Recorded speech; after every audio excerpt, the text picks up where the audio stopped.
Guys, I'm Brent again from Swim Scuba. This is Lavi from Swim Scuba. We're doing some work. Earlier today we were testing airbags and putting our airbags away from underwater recovery, and we consumed some air during that testing procedure. So now we need to refill those tanks that we've used, and I wanted to walk through just a very simple air fill for just one scuba tank. Now we've got a very complex system that can do a bunch of different things in the back, but this is a very simple cascade air fill, just as simple as it can be. So one of the things that we need to do first is make sure the inspections are current and up to date. We don't want to fill or mess with anything that's unsafe.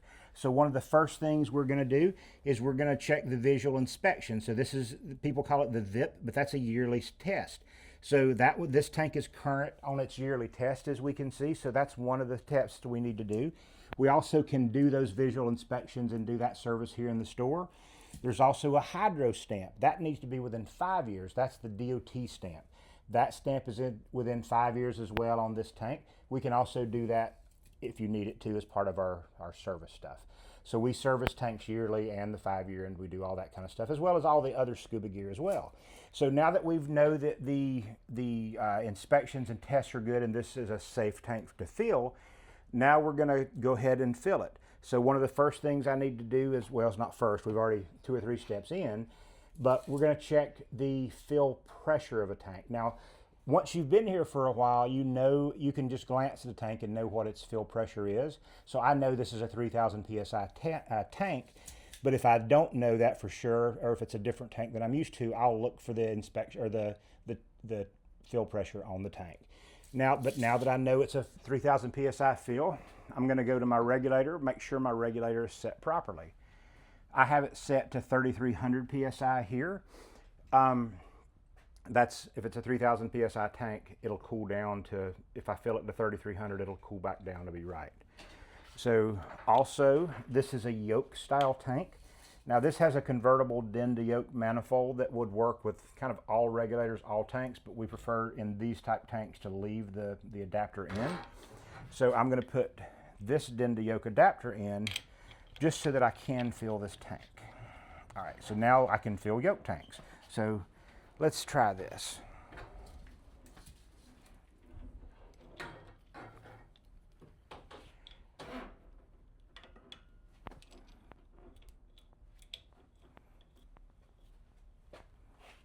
Okay, now everything in this stuff with scuba, when you're doing it, just remember, you just want to do it barely, like 3-finger tight. If you do it too much, it potentially could blow the O-ring when it's pressurized. So it's just barely tight. All right, now carry on. Or do you want me to walk you through this, or do you want to do it? All right, it's so my first time. okay, fair. What are you talking about? Fair enough. The next step is you want to tighten the bleed screw. So right now this bleed screw is loose, so we're going to tighten that just snug, nothing crazy tight, just kind of like that, just an easy fill there. Okay, so you're good with that. So now I would turn the tank on, just ease that tank on. Keep going, a couple more turns. All right, so now the tank is on, but the fill whip is off. So now you're going to turn that on till you start hearing some air move. The other way, lefty-loosey. Yep. Keep moving. So now air's flowing. So that's plenty fast right there. So from an ideal perspective, you want about, well, it should take about 6 to 8 minutes to do an air fill on a tank this size.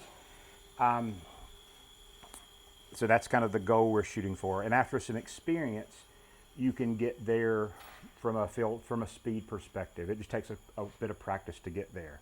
So now we have multiple air cascades here. So we store air and we have a large compressor in the back. But right now, I believe my air banks are full, so I should be able to fill this tank completely from here. Now I'm starting to hear the bleed screw starting to leak as this tank comes up to pressure. So that'll often happen. So when that happens, I'll just snug it down a bit, and then it's not leaking anymore. So that's about all there is to it. So as it fills up and kind of comes up to full, I'm going to check and make sure the tank is all the way on, because it is mostly all the way done. So now this tank is filled. It wasn't very empty at all, so it didn't take much to bring this up to speed.